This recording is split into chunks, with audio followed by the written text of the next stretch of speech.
तो हेलो वाले स्वागत है आपका आज के नए टॉपिक में। आज हम लोग पढ़ने जा रहे हैं एडमिनिस्ट्रेटिव लॉ का एक और नया टॉपिक जो कि है अम्बड्समैन से आप क्या समझते हैं। अम्बड्समैन से आप क्या समझते हैं? क्या भारत में अम्बड्समैन की तरह की कोई और संस्था भी है? मतलब जो अम्बड्समैन है उनसे हम क्या समझते हैं, ये आपको मैंने क्या कही थी इंडिविजुअली मैं एक टॉपिक में डालूंगा और मैं देखो डाल भी रहा हूँ अम्बड्समैन का इंडिविजुअल टॉपिक, क्योंकि ये इंपॉर्टेंट टॉपिक है यार। देखो जो इंपॉर्टेंट टॉपिक्स होते हैं उनको आपको पढ़ना चाहिए। ये नहीं होता है कि आप उसको इग्नोर कर दो, इसमें इग्नोर नहीं करने वाला इसके एडमिनिस्ट्रेटिव लॉ के अंतर्गत अम्बड्समैन वाला।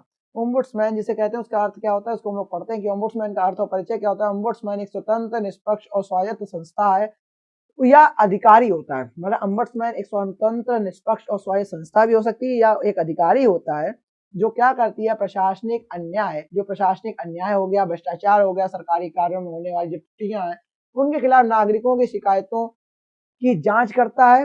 इसका मुख्य उद्देश्य क्या है? प्रशासनिक जवाबदेही यानी एडमिनिस्ट्रेटिव अकाउंटेबिलिटी और पारदर्शिता सुनिश्चित करना। सीधी सी बात है कि जो अम्बड्समैन है वो क्या एक स्वतंत्र, निष्पक्ष और स्वायत्त संस्था है या कोई एक अधिकारी भी होता है जो प्रशासनिक अन्याय हो गया, भ्रष्टाचार हो गया, करप्शन हो गया, जो भी घपलेबाजी चल रही है कुल मिला के किसी भी सरकार के अंदर, उसके खिलाफ जो नागरिक होते हैं वो शिकायतें दर्ज करते हैं। तो उन शिकायतों पे क्या करना, गौर करना, उसका रिव्यू करना।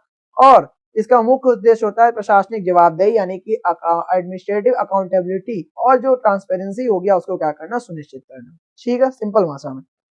अम्बड्समैन क्या होता है? एक शब्द है, उसकी उत्पत्ति कहाँ से हुई थी? स्वीडन से हुई है। कहाँ से हुई है? स्वीडन से हुई है, जहाँ 1809 में पहली बार इस पद की स्थापना की गई थी। जो अम्बड्समैन है शब्द, उसकी उत्पत्ति कहाँ से हुई है? स्वीडन से हुई है, इसमें 1800 जहाँ क्या था 1809 में पहली बार इस पद की स्थापना की गई थी। इसका उद्देश्य था नागरिकों के अधिकारों की रक्षा करना। इसका उद्देश्य क्या था? नागरिकों के अधिकारों की रक्षा करना और सरकार की ओर से होने वाले अन्याय को रोकना था। और इसका क्या था? जो सरकार की ओर से जो होने वाले अन्याय है उनको क्या करना था? रोकना था। इसका मुख्य उद्देश्य। आगे चलते हैं तो अम्बड्समैन के उद्देश्यों और भूमिका की क्या होती है? तो नागरिकों की शिकायतों का निवारण करना अम्बड्समैन की भूमिकाएं होती है, उद्देश्य भी होता है। सरकारी अधिकारियों, निकायों या संस्थानों के खिलाफ जो नागरिकों की शिकायतों की जांच करना। प्रशासनिक जवाबदेही के लिए प्रशासनिक प्रणाली के पारदर्शी और उत्तरदायी बनाना। भ्रष्टाचार का उन्मूलन करना, जैसे कि प्रशासनिक भ्रष्टाचार की जांच और कार्रवाई सुनिश्चित करना।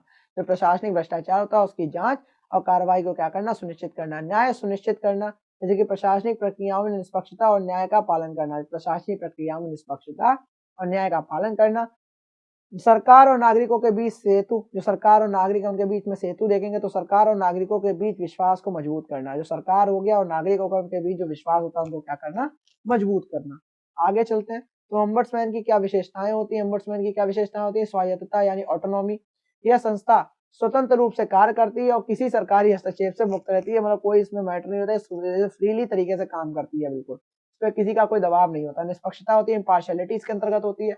फिर निष्पक्ष रूप से शिकायतों की जांच की जाती है। कोई दंड शक्ति नहीं है, नो प्यूनिटिव पावर होती है। अम्बड्समैन के पास केवल सिफारिशें करने की शक्ति होती है, मतलब सिफारिश कर सकती है। किसी के खिलाफ कोई ये नहीं है कि जाके उसको दूसरे बंदे गोली मार दिया, तुमने ये भ्रष्टाचार किया या तुमने करप्शन किया, नहीं, सिर्फ सिफारिश कर सकती है ये शक्ति, उसके पास सिफारिश शक्ति होती है, कोई दंड देने की शक्ति नहीं होती अम्बड्समैन के पास। सार्वजनिक सेवा, इसका उद्देश्य ही नागरिकों के अधिकारों की रक्षा करना, मतलब सार्वजनिक सेवा ही इसका मुख्य उद्देश्य, इसकी विशेषता है। भारत में अम्बड्समैन की समकक्ष संस्थाएं कौन सी हैं? भारत में अम्बड्समैन की समकक्ष संस्थाएं हैं। भारत में अम्बड्समैन जैसी कोई विशुद्ध संस्था नहीं है तभी तो यहाँ भ्रष्टाचार बहुत है। लेकिन समान उद्देश्य से कई संस्थाएं और अधिकारी कार्यरत है, लेकिन इसी के जैसी समान उद्देश्य से कई अधिकारी हैं, कई संस्थाएं वो कार्यरत है नाम की।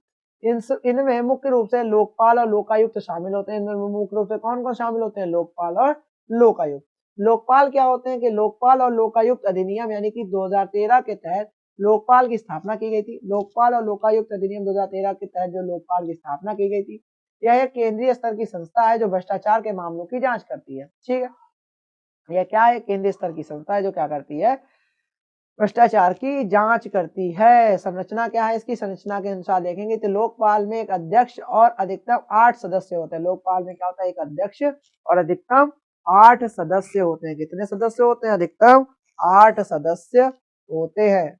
ठीक है, कार्यक्षेत्र को देखें तो कार्यक्षेत्र इसमें इसमें एक और टॉपिक, एक पॉइंट बचा, इसमें न्यायिक और गैर न्यायिक सदस्य भी शामिल होते हैं।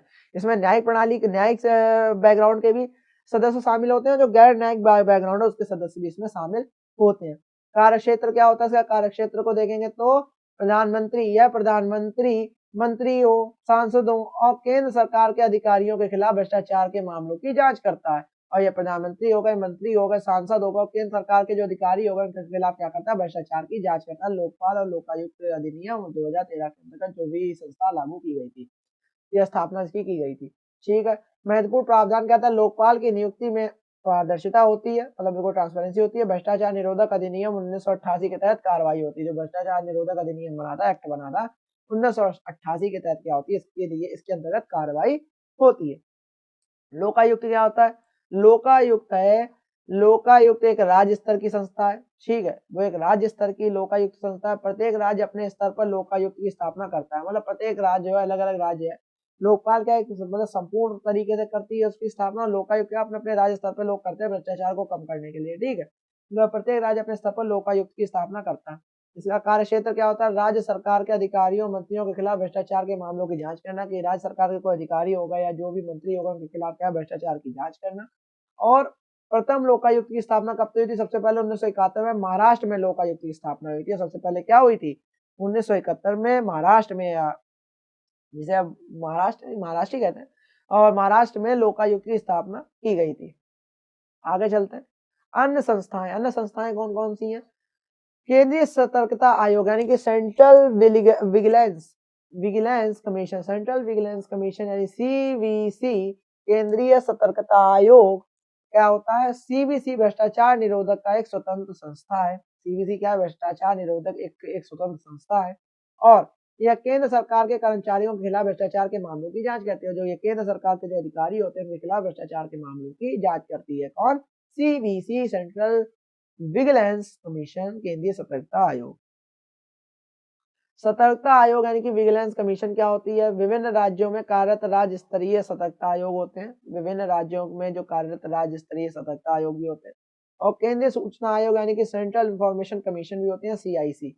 सूचना का अधिकार अधिनियम 2005 जो था वो उसके तहत क्या होता है? स्थापित होता है और पारदर्शिता और प्रशासनिक जवाबदेही सुनिश्चित करता है। प्रशासनिक और पारदर्शिता जो की जवाबदेही है उसको ये क्या करता है? सुनिश्चित करता है। भारत में ombudsman की क्या आवश्यकता और महत्व इसके क्या है? भारत में ombudsman की क्या आवश्यकता है, उसके महत्व क्या है? भ्रष्टाचार का उन्मूलन होता है। भारत में प्रशासनिक भ्रष्टाचार एक बड़ी समस्या, बहुत बड़ी समस्या नहीं, सबसे ज्यादा भ्रष्टाचार यही होता है। ombudsman जैसी स्वतंत्र और निष्पक्ष संस्थान इससे निपटने में प्रभावी हो सकते हैं। और ombudsman जैसे जो स्वतंत्र और निष्पक्ष संस्थान है वो इससे निपटने में क्या हो सकते हैं? प्रभावी हो सकते हैं। प्रशासनिक जवाबदेही को देखेंगे तो प्रशासनिक जवाबदेही क्या होती है? भारत में प्रशासनिक प्रक्रियाओं में पारदर्शिता और जवाबदेही की कमी है। भारत में जो प्रशासनिक प्रक्रियाओं और जो पारदर्शिता उसमें जवाबदेही की क्या होती है? कमी है। यह नागरिकों के सशक्त बनने और उनके अधिकारों की रक्षा में सहायक है। ये नागरिकों के सशक्त बनने और उनके अधिकारों की रक्षा में क्या है? ये सहायक है। न्याय की उपलब्धता को देखेंगे तो न्यायिक प्रक्रियाएं धीमी और महंगी होती है। न्यायिक प्रक्रियाएं क्या होती है? धीमी भी होती है और महंगी भी होती है। और ombudsman एक त्वरित और प्रभावी समाधान भी प्रदान कर सकता है। ombudsman क्या है?